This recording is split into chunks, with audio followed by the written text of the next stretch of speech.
It needs to be walkable to groceries, to services, and our boundary, if you put it outside of our boundary, that's not something I could ever support. They are citizens of our community, regardless of what we may think of behaviors and actions. Let's break down barriers, old and new, and create a workplace where all can thrive. With accessibility at the forefront, we will pave the way.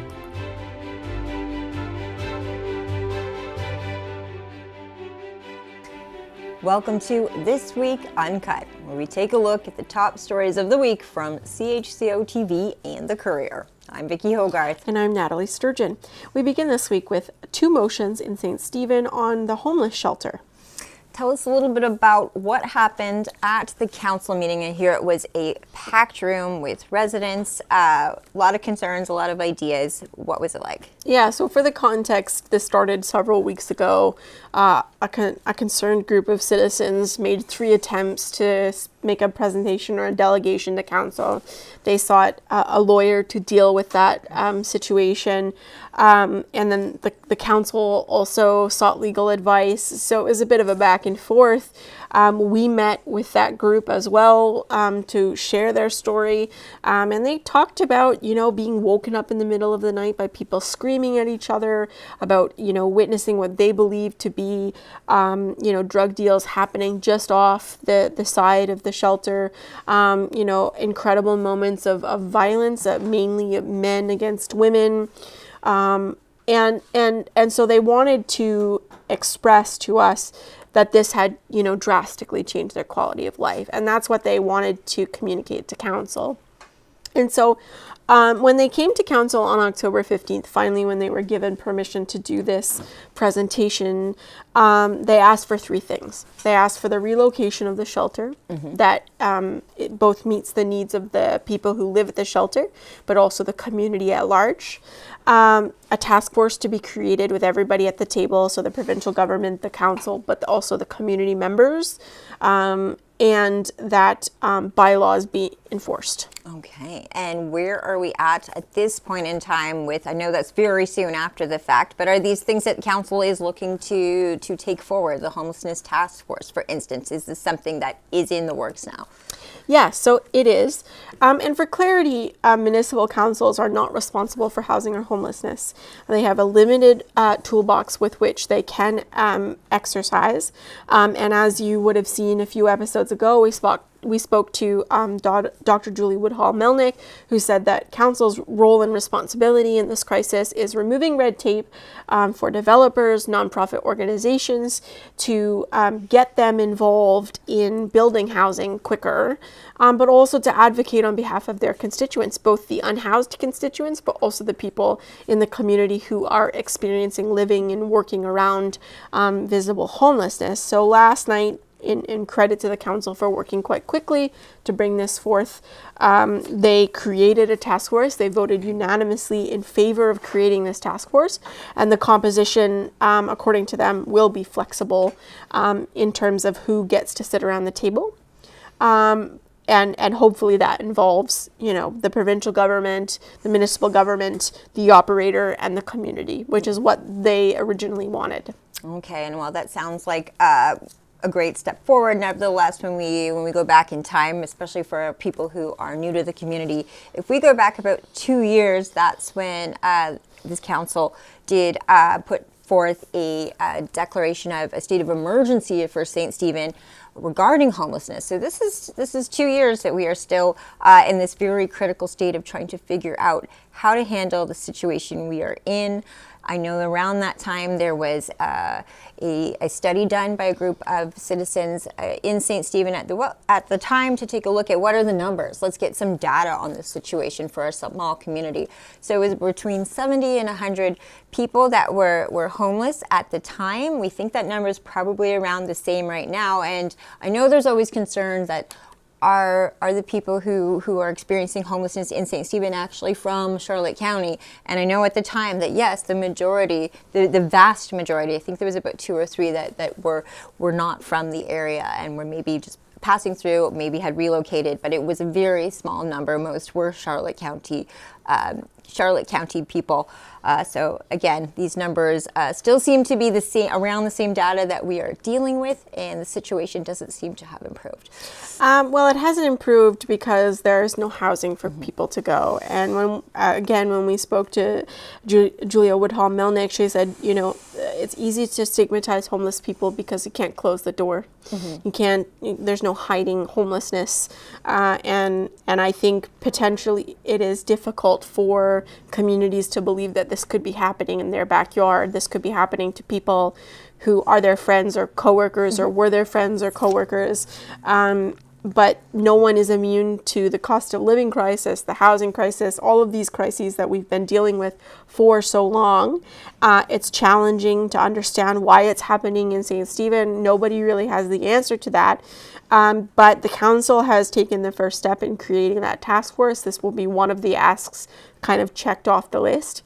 And it remains to be seen what they can accomplish. But they are expected to bring a report back to council, the staff, by February 25th of 2026. Okay, was there any idea given to what would be criteria for being a part of the task force? Was it just a matter of putting your hand up, or is it certain experiences that they're looking for, maybe social workers, people who've worked in addiction, people who work in housing? What is the dynamic they're trying to create for this task force? So they have established terms of reference, which is publicly available online. Councillor Rodas, who you'll hear from in a few minutes, spoke about, wanting the operator Neighborhood Works, the nonprofit organization who has stepped up to care for those who are unhoused, but also someone from the upper levels of the provincial government to be at that table as well, and obviously someone from council who could advocate on behalf of their constituents.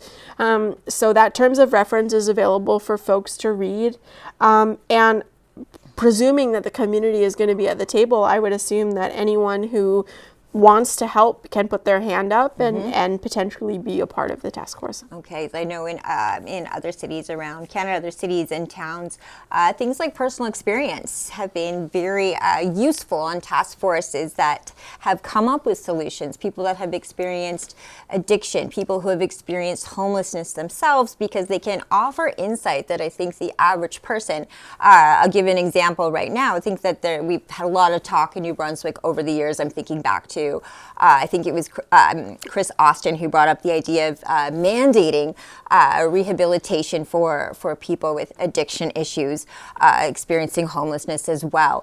But things like that are not always possible because we just don't have those beds available, even for people who want them. So I think that there's this idea that rehab is just something that people are saying no to, when in fact there's often a long wait list for people that even want it to begin with, because there's very different types of rehab. That's another thing. And again, we're talking about homelessness and I'm talking about addiction. It doesn't mean that every homeless person is afflicted with addiction. It just happens to be an issue that we often see coincide with homelessness because it can limit your ability to work, to put a roof over your head.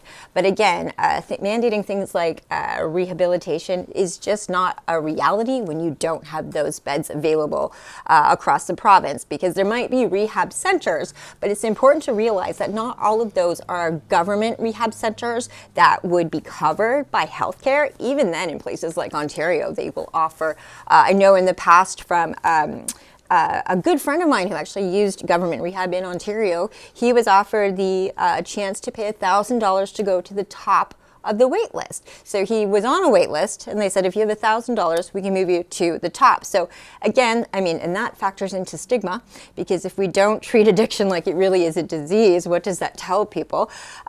He didn't have the $1,000 to bump himself to the top, but he also ethically felt that wasn't the right way to go about it anyway. But what we noticed when being on that wait list is that if a person who even wants help is forced on a wait list, they're still left dealing with how they self-medicate to begin with. So sometimes when they are up for the chance to go to rehab, they're in a state that they're just not ready to get it then. So there are many factors at play. I think that it's important to consider the perspective of somebody who's lived through it. So I hope there are people who put their hand up who understand what it's like to deal with addiction, who understand what it's like to live on the street and be in that fight or flight situation where you don't know what's coming next. There are many issues that we have to consider, but I think it's really important to also consider the perspective of the people experiencing it. Yeah, I did some research, on the number of publicly funded rehabilitation centers in New Brunswick. There are only 8, according to the research that I've done. The vast majority of those are in the northern part of the province.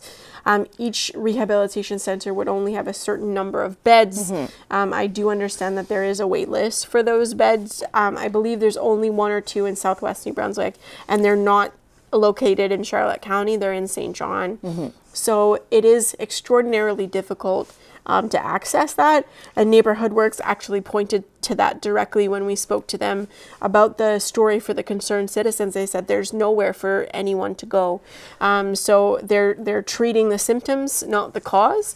And unfortunately, they can only treat the symptoms because they don't have the resources to do that. Right. And I think another factor worth considering too is that often publicly funded rehabs, they have to deal with what the demand is, right? So when we look at addiction, women are less likely to get help. So there's often less beds for women, more for men, but that also can make a female less likely to want to get help from especially a place where she knows she's going to be outnumbered.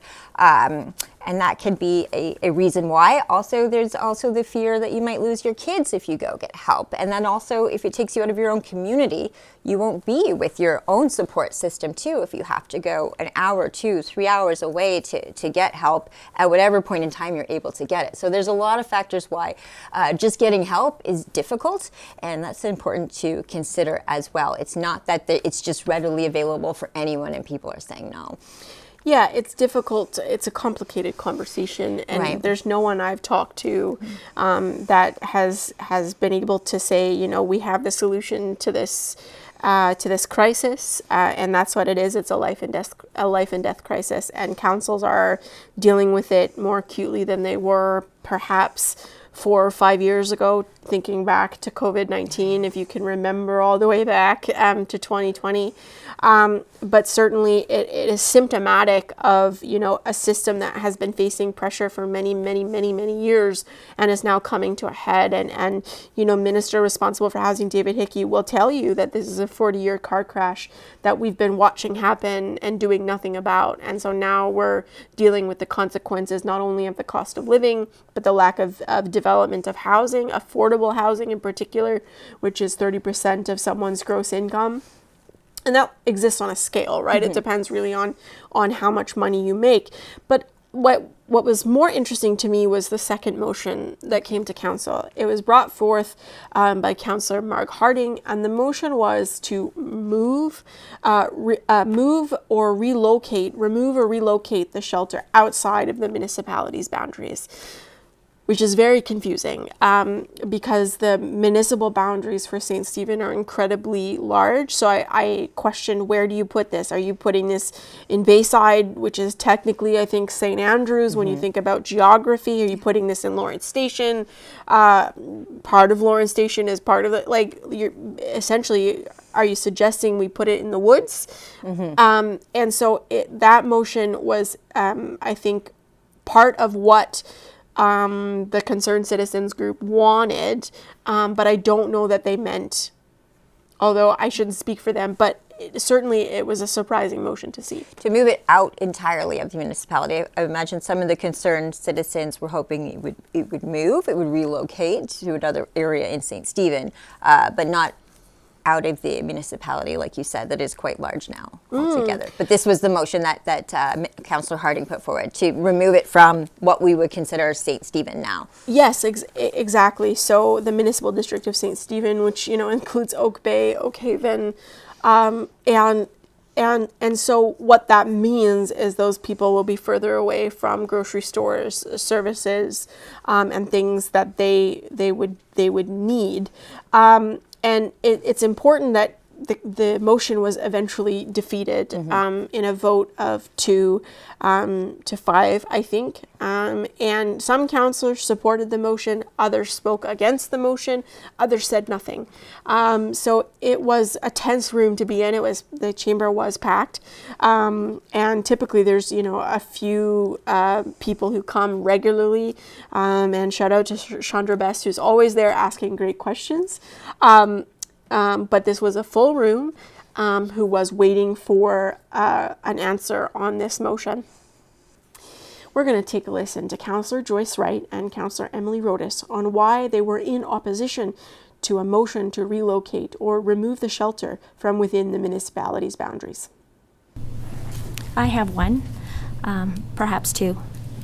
But when I read the notice of motion, the sentence that says to seek the relocation and removal of the existing homeless shelter from within the municipality's boundaries, our boundaries are very broad, and we just passed third reading and adopted a municipal plan that has zones that are deemed more appropriate for emergency shelters. And so I'm not comfortable voting for a motion that goes against another motion that we just passed. I believe that's counterintuitive. So that would be the first issue with it. But the second issue was moving it outside of the municipal boundaries at all. Those with expertise in the field, if you've attended any of the sessions, which I have a lot, it needs to be walkable to groceries, to services, and our boundary, if you put it outside of our boundary, that's not something I could ever support. They are citizens of our community, regardless of what we may think of behaviors and actions.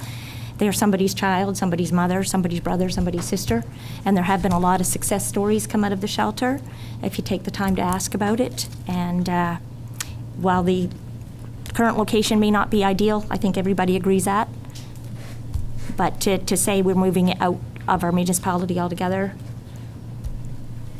would be not something I can support for those two reasons. Whenever I've spoken with the concerned citizens myself at length, and I've never had the feedback from them that it would be healthy to move it 100% completely outside of the municipal. Our municipal boundaries are huge now. I've heard the feedback that from our downtown core and in such an urban residential area, yes, definitely needs to be moved. And I think Mark Rouleau made a good point about how the discussion of the current location not working. There is plenty of debate, and I think the debate is healthy, and I think it's important, and I think it's necessary. And I do agree, right now, things aren't working. And it's not really in alignment with the way that our downtown plan is going to look in the future. But now that we've developed this task force, I would much prefer to support the citizens in bringing back their feedback to us about their recommendations of where they feel it should be moved, or if there are specific town properties that could be looked at. There could be a bit of a switch where potentially that location is served as something else, maybe secondary housing, but again, that involves an operator sitting at the table and having those conversations. But I think it is important that it's citizen-led. And I understand, Councillor Harding, why you made this motion, and it does make sense to me. I hear you. I think, however, you would be an excellent addition to the task force because you represent a very large voice on this subject, and I think you would be the best counselor to sit at that table and work with those citizens. So that would be my suggestion, rather than us making this motion that legally doesn't even feel like it's correct. I don't even know if we have the authority to make these kinds of decisions at the table. But I nominate you, I guess, to take this conversation to that table and work with the citizens to move forward on next steps. That was Councillor Joyce Wright and Councillor Emily Rodas explaining why they were in opposition to a motion to remove or relocate the shelter outside of the municipality's boundaries. All right. What was the feeling in the room? There were obviously a lot of residents in the council chambers that night. Yeah, well, like I said, it was a tense meeting. They were all waiting for some explanation on some of the things that they asked for. And I want to explain the third ask, which was the enforcement of by law enforcement. But if you go back to the October 15th meeting, Deputy Chief Administrative Officer, Sean Morton, who is also the fire chief and part of bylaw enforcement, he wears a lot of hats, explained that bylaw enforcement stops at private property. Okay. So there's only so many things that they can do in terms of bylaw enforcement. So if they're, if someone's on a public sidewalk doing something that it goes against the bylaws, it's well within their grounds. If they're doing it on your property, there's nothing they can do about it. So that's kind of where it stood in terms of bylaw enforcement. But certainly they were looking for the council to make decisions that fell in the favor of what they were asking for. And as you'll find out, they didn't vote in favor of relocating or removing the shelter. I did question whether or not the municipality actually has the authority to do that. I don't know, and so I've asked that question of the provincial government. So it was a curious motion, but there was some support for that motion as well. Okay, well, it's definitely been one of those topics since state of emergency on homelessness was declared by Mayor McEachran almost about 2 years ago now. The location of where this shelter should be in the community. At the time, they asked the province to really step up and help provide a shelter, which is how the province teamed up with Neighborhood Works. Neighborhood Works ultimately wasn't really originally made to do this work. They are stepping up to the plate, and I think that's important to remember. They weren't originally having this as part of their mandate due to the crisis. They've taken it on. So in a lot of ways, Neighborhood Works has way more on their plate than they ever anticipated. So I think everyone in the community and beyond has to think about that when we are considering this situation. Is it a state of emergency? I know that it was questionable, but I think 70 to 100 people in a small town like this, that is so significant. So it is taking the whole community to step up and try to figure out, how do we handle this? What do we do next? And it is definitely a hard situation to follow. I can think back to times at council too, when businesses were having trouble. And these are very real concerns. And I know this is a hard topic for so many reasons. We all want to care about our neighbors, people in the community, but businesses were being affected as well at one point, finding it hard to run a business when they were in close proximity to a shelter, given the nature of things that were going on around the shelter. So it's tricky, it's hard, and I know that the community is really feeling a lot right now. We're going to let you take a listen to Councillor Mark Harding and Councillor Brian Cornish on why they supported the motion. But before we do, a warning that some of the language and content may be offensive. I believe she's on the right track. I know it needs some modifications, and I do understand why she said outside the municipal district of St. Stephen. Representing the rural area, basically we don't want drug addicts or drugs in the rural area no more you do in the urban area. Now, when the task force gets together, I strongly suggest, as I did the last time, we've got to weed out what homeless is and what drug addiction is. Drug addiction, we should put a process in it where they go, they live, they get treated, they're released. If not, they're incarcerated. The other one is, I feel sorry for anybody that's homeless. But some of the acts that I hear that's going on in this town from my sources, I don't know if I would classify this as homeless, Mark. I would have to I don't know what the word is. Undesirables, I have no idea what it is. But anyway, the bottom line is, where we ship them to, what we do with them, I think the task force should be highly commended for what they're doing. But I also say, I represent the rural area, and we really don't want this activity in the rural area either. So that's all I have to say. I didn't bring this motion forward because of last week's comments. This has been in the works for a long time for me. But I'm bringing it forward because I feel really sorry and upset for the people who have to live in this area. Yes, I think it should be moved. There's no question that I think it should be moved. The little bits of things that I see as I'm going downtown is ridiculous. Yes, these people are vulnerable, but if they're vulnerable, why in hell can't they behave themselves? There's nobody there at that shelter to make them behave. I think that that would be a good first step, maybe to remove the people and put somebody in that knows how to handle them. But anyway, I feel extremely sorry for the people who have to live there. And although it's not the reason that I brought this motion forward, And do I expect to be voted on in a positive way? No. But I do think that I think this task force, and thank you, Emily, for those kind comments, I think that task force will be on the right road to fix this up. We can only hope so, because these people, it's Christmas time coming, and they don't want to be looking at this bullshit.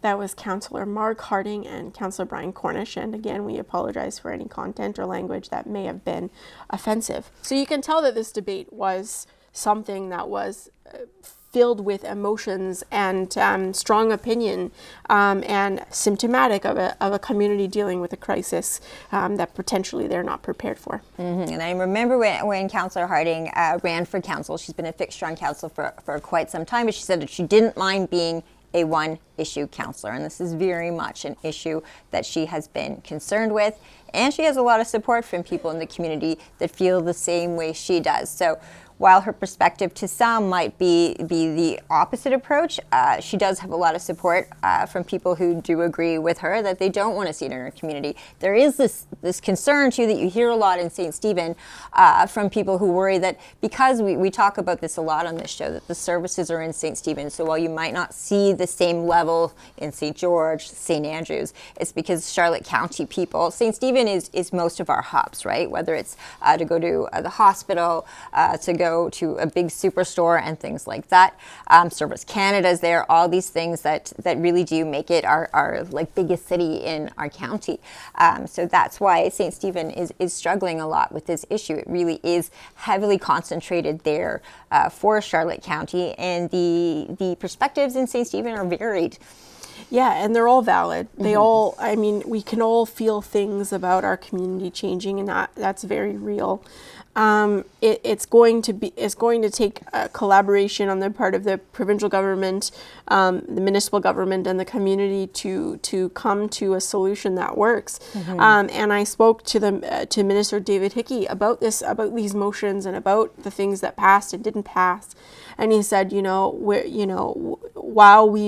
everything is on the table in terms of relocating the shelter, if we don't have anywhere for these people to go, it's not really going to matter. So our focus needs to be, on creating supportive, affordable housing for people who need the help that currently St. Stephen in its current capacity cannot provide. Right, and so as we wait to find out who will be on this task force, again, if you're watching at home and feel that you have something to contribute, I would expect reaching out to the municipality would be a very proactive way to go forward. Nathalie and I are moderating a panel on homelessness in St. Stephen that Neighborhood Works is putting on. They've asked us if we would moderate. You might be watching this after the fact. It's taking place on Sunday, November 2nd at 2 p.m. at the Victoria Street Centre. There are about 6 panelists, including 3 from Neighborhood Works, 2 from the Willow Centre, so that's Sam and Stephanie from the Willow Centre, and that is a centre that deals with sexual violence and people who've experienced that. And again, when we talk about homelessness, it intersects with so many issues: trauma, abuse, addiction. Doesn't mean a person on the street is experiencing all or one or even any of those, but they can be. I mean, when we look at data, very, very oftentimes people who are experiencing homelessness have had other struggles in their life too that put them in the position they are in. Yeah, So exactly. It's complicated. It's very complicated. I've akined it to an onion. You keep peeling a layer, and then there's another one, and then there's another one, and it's complicated. There's no one perfect solution for it all. And that's where, the housing first approach comes in. That's where, the model that Neighborhood Works uses, where they meet people where they're at. And sometimes, and we have extraordinary examples of what housing can do for people. Think about 12 Neighbors in Fredericton, Somerset Acres in St. John. It's extraordinary to see what can happen for folks if they have stable and supportive housing. So there's no real quick solution, but people are doing the right things to get their communities to where they need to be. And we are excited too that people are able to come, residents are able to come in person. We'll be collecting questions from the audience as well. It's an opportunity, whether you want to remain anonymous, because I understand that too. I think that there is there's the not in my backyard fear of being labeled that if you have concerns about being near a shelter. I know there are reasons why shelters aren't by schools and things of the like. That's why some locations in St. Stephen also weren't considered. When you look at something like the former Border Arena site, where we're now seeing a 66-unit apartment building going in there, so that will help with the housing crisis. But nevertheless, there was a lot of talk at one point that that would be a location worth considering. It's located by the grocery store, things like that, not too far a walk from downtown, but that was because it's right by St. Stephen Elementary School.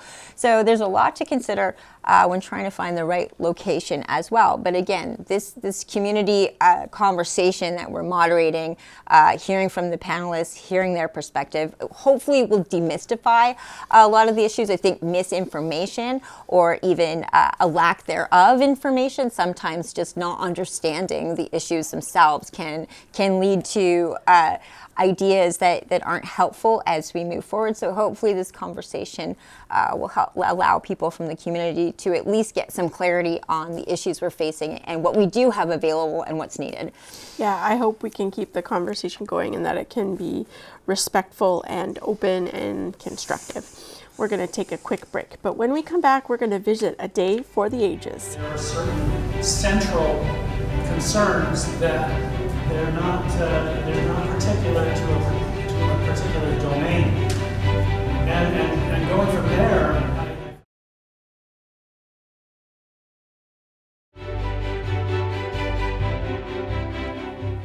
Welcome back to This Week Uncut. I'm Nathalie Sturgeon. And I'm Vicki Hogarth. We are heading over to St. Andrews, where last weekend I was right here in the W.C. O'Neill Arena and in the dining room as well as in the curling club for A Day for the Ages. And it was about almost 100 people in attendance, which was great to see the turnout in a town that also gets quieter in the winter. So the turnout was great. And what it was building on the fact that St. Andrews has been an age-friendly community, which is a designation from the World Health Organization. Since around 2017, 2018 is when it was given the designation.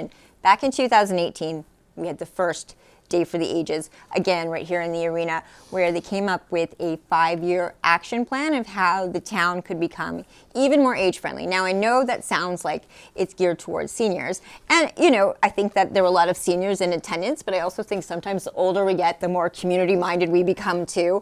So that's another reason. But the Day for the Ages means, how do we become a community that we all can live well, regardless of age, regardless of also ability? Maybe you're in a wheelchair. St. Andrews is a historical town. That means there's often a lot of staircases and narrow passages and things like that are hard to navigate when it's also a National Historic Site. But how do we deal with that going forward so that we can become a community that is really accessible and super livable for all? Well, it's important to remember that New Brunswick is an extremely aging population. We talk about this a lot when it comes to healthcare and nursing homes and wait lists for beds in facilities across the province. In the Higgs government, previously to the now Holt government, made a priority of identifying age-friendly communities and giving them those designations, and communities are incredibly proud of being an age-friendly community. It's interesting, like, as we talk about the curve of age, the wave of retirements that we're going to see in the next few years in the trades and all of those things, it's interesting to see how communities are adapting themselves to involving all the generations in activities, but also in the development of the future of their community and what that looks like. Mm-hmm. It really is beautiful to see how many people care, how many people come out. I'm going to say this because I think it's important. I go because I plan to live here for the rest of my life. So I want to make sure when the time comes, I'm a journalist. I'm never going to be super wealthy. There's not going to be me surrounded by all my private nurses. So I got to make sure this town is ready for old Vicki. She's on her way. She's on her way. And that's why I think going to these things are so great. I know that my life's going to change over the next decades. And how can I make sure this is a town that I can be happy in at every age, as well as my neighbors, my friends, my family. They're all here too. So it really is a special thing to get to put in your own perspective on, and also hear from your neighbors too. So it was 5 hours. It was a long forum. So some of the topics that were covered, I'm just going to list them here. See, can you tell I'm aging? I can't read. Guys, this is what I'm going to have to do. Okay, the focus topics: housing, transportation, accessibility, social connection as well. I think we have a really great community for social connection. You and I today, pre-Halloween, we got to go to a witch's tea. It was sold out, 2 different teas from our community, just putting on something fun. So I think our community has that. But it's interesting to hear from your neighbors too, and things we've already implemented here at CHCO and The Courier from attending a Day for the Ages just last week.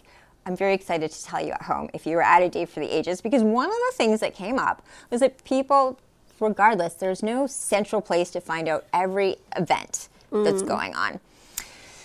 If anyone has tried to figure out why you didn't know about something that was sold out and you saw pictures online or what have you, I know that can be frustrating. I share as much as I can on my own personal page, but I thought, why don't we just it's going to take forever, and it did take forever, start doing guides to events, not just St. Andrews, but across Charlotte County, so we can make sure everybody knows about them.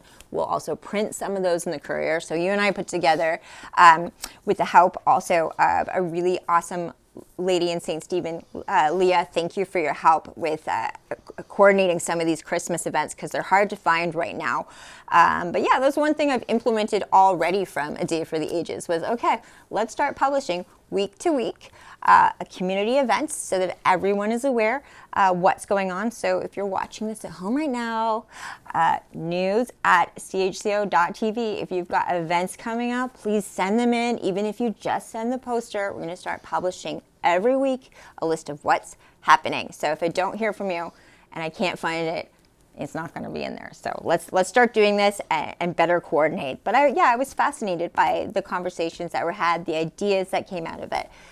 Really special. Yeah, I mean, the community's not going to need a lot of buy-in from me when it comes to going to, afternoon tea. One of the things I love about this community is its quiet nature, and its accessibility is something that needs work. Certainly the downtown core, but there's limited things that you can do in terms of changing how the downtown core is without losing that historic designation. That issue actually came up with one of the buildings that are being built downtown. So it's a very interesting, but I think that this community is doing a great job at using the tools that have been given. Think the Nursing Home Without Walls program. Think about all the expansion that the Charlotte County Seniors Resource Center has done. Think about the St. Andrews Youth Center, who now routinely has activities for seniors in the morning. And I remember our Flo saying to me that her mom is having the time of her life. So these are great things that the community are doing, and that social connection part is really important because as seniors, as people age, they lose others, right? And so it's important to be able to step into your community and have connection. So that's very it's encouraging to see that when I get old, there will be things for me to do. Oh my gosh. I feel like you and I are already living that dream in so many ways. Nathalie has a silent book club that I'm a part of. I should tell you. You can come, you don't have to be from St. Andrews. You can come from, we've got people that come from St. George, St. Stephen to be a part of it. You had St. John Book Club visit too. So if ever you are at a loss for social connection, just write us here. We can connect you with what we think is cool and fun and go, I got, or we'll just start a new group. The tea that we were at today was put on by a local walking group. So while we understand that, being new to a community too, can be a struggle. There's a lot going on. So we're just going to do our part here. That's why we print the Courier. If you see the printed version of the Courier now, the font's big too, so that it's easy to read for all ages. But we make sure the content is for all. So it was a really productive meeting. They will be compiling a document that comes out of what they learned from residents and putting that forward to a 5-year plan. So if you look back at what happened the last time they had a Day for the Ages in 2018 and look where we are now, things that have come out of it, like the Wellness Center, or if you look at the trails around St. Andrews and how they continue to expand. Now I know it's not all out directly from that, but it was part of the package, part of the putting the focus on those kind of things to make sure they're a reality.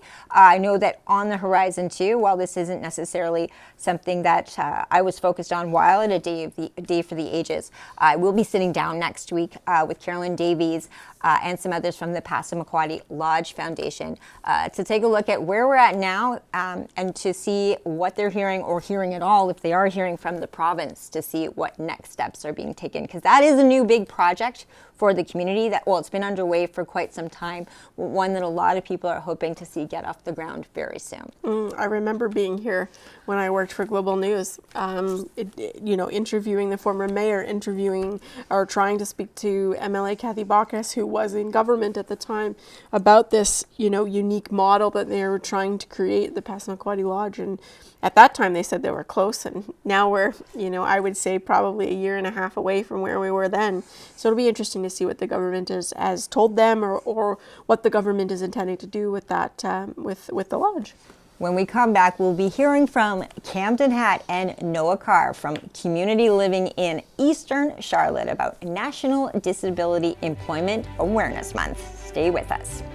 Hi, I'm Camden Hatt, and this is Noah Carr. We are from Community Living Center in St. George.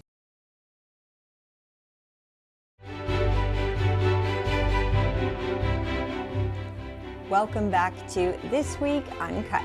I'm Vicki Hogarth. And I'm Nathalie Sturgeon. We had two very special guests in the CHCO-TV studios.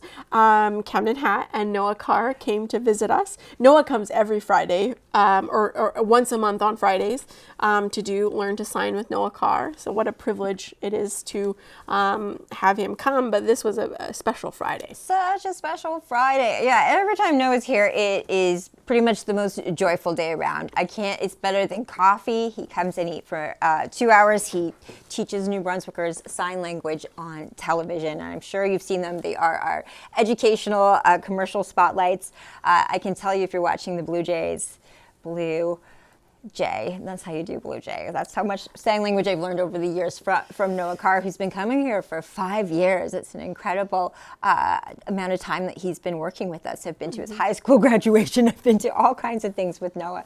So Camden was here because they both go to community living in St. George together, and it's National Disability Employment Awareness Month. October has been. So you're supposed to light up blue if you want to show your support. We are proud to be affiliated in so many ways with Community Living, to have Noah as a part of our team, and to put a spotlight on all the wonderful work they do, particularly in Charlotte County. But I think that they are really a New Brunswick gem. I think a place that people could really learn a lot from if you spend time at Community Living, or even just go to Repeat Boutique in St. George, which is also a place that employs, it's affiliated with Community Living. They employ people with disabilities, and the money made in that store goes back to funding the important work that they do. So it was really incredible to have Camden Hatt here, who wrote a speech for National Disability Employment Awareness Month. It was more than a speech, it was more like a poem, though. It was a poem / speech / expression of what he feels about people with disabilities, but also barriers to employment, and why it's important to include those people as an employer. And if you've ever had a Noah hug, I think you should get one, because they are truly rewarding.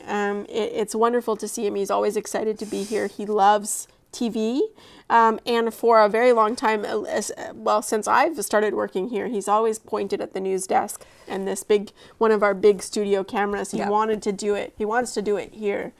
Noah has to, for clarity, Noah does his sign language segment on the green screen. I mean, he's got his own setup, he's got his own stage, but he always wants to do more TV. He really wants to do it at the desk. So a man after my own heart in that sense, because I love the news desk and I love news. So we were able to give him that experience, which was also extraordinary, because he was very excited. And what was really fabulous was the two people, the person Nicole, that works with Noah, and Brittany, who has been helping us with sign language, who speaks fluent sign language, was actually able to translate the speech. And Noah can sign everything that they can sign, and so the whole speech is available for everyone. Here is Camden Hatt delivering his speech for National Disability Employment Awareness Month from the news desk at CHCO Television. I'm Camden Hatt, And this is Noah Carr. We are from Community Living Center in St. George. This is a speech I wrote for National Disability Awareness Month. Increasing excess of achieving success is all we need. Let's break down barriers, old and new, and create a workplace where all can thrive. With accessibility at the forefront, we will pave the way for diverse talents, skills, and perspectives to stay. Employers, take note, inclusive hiring is the key to unlock potential, drive innovation, and set your company free. Each person is unique, with strength untold, ready to shine and grow. Let us lead the way. Let us celebrate the progress. Let's champion accessibility. Let's make it real by providing accommodations, support, and equal feel. To ensure success for all with disabilities we share, let us raise awareness. Disability employment is win-win. Together we can make a difference. Let's take the lead and build a workplace where anyone can thrive and succeed. Thank you. That was Camden Hatt's speech for National Disability Employment Awareness Month. We're going to take a quick break, but when we come back, we're going to take a look at what we're doing next week.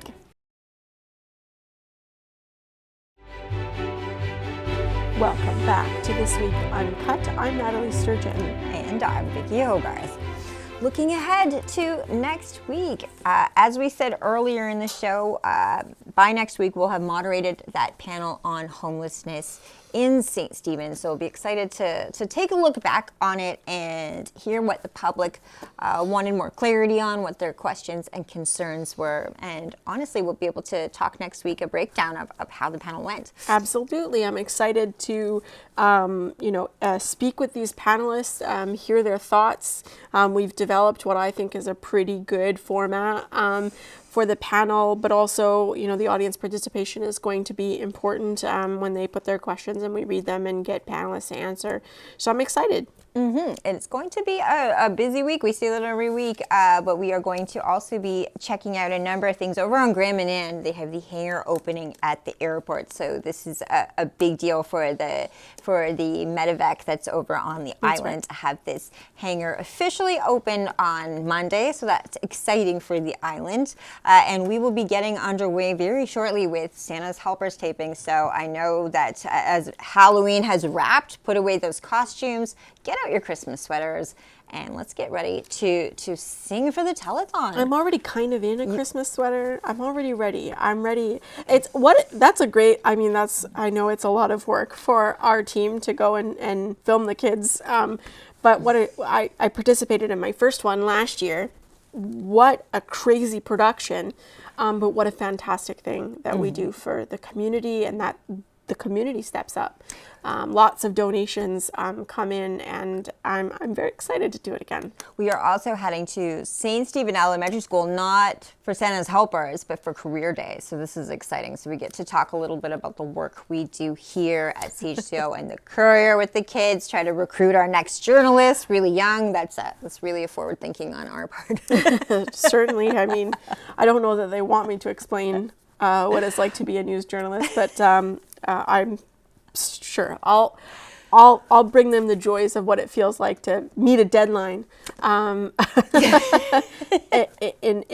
it's, this is a rewarding career. Sometimes it doesn't give us a lot back, but certainly I've been in moments where it's extremely rewarding. So I'm excited to talk to the kids. We'll see if we can make a few journalists out of it. Oh, and we have already. I mean, I like to think of Ian Curran, who is at CBC now, but is from St. Stephen Highs when we started working with him. Maddie Gowan is at Dalhousie now, so is Lucas, and we also have Mallory, who's a great journalist too. So we've worked with some incredible kids, and let's not even talk about bingo night here, because we have some pretty incredible 15-year-olds who come in here bingo night and really run the show. So yeah, you can start at any age. It's true. I think most of us Patrick here was working in television when he was 15. Right, and autumn will be the true test of whether or Right, not it's I'm a true. good teacher, because I'm currently teaching her the kind of the basics of story pitching and things like that. So we'll see how she makes out and if she enjoys it. Autumn every Friday does her co-op here. So yeah, an incredible way that we're able to work with the youth. So career day for us, sometimes it's really about finding our next students at the TV station. I want to give a shout out to the Charlotte County Archives. It was at their 50th anniversary fundraiser gala at Drew Haven this week. I just want to shout out how incredible it was. They shared stories of Charlotte County throughout the night. Brett Vitero was the MC, and it was really, really beautifully done, and a special night to remember why the archives are so important. It also makes us feel really good about bringing the Courier back to life, because what is the Courier? Because the news becomes future archives, That's right. and really so much of what's at the archives are old editions of the Courier, where our stories last forever. The very first edition is at the Charlotte County Archives in 1865.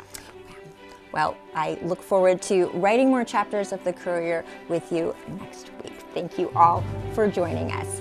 I'm Vicki Hogarth. And I'm Nathalie Sturgeon.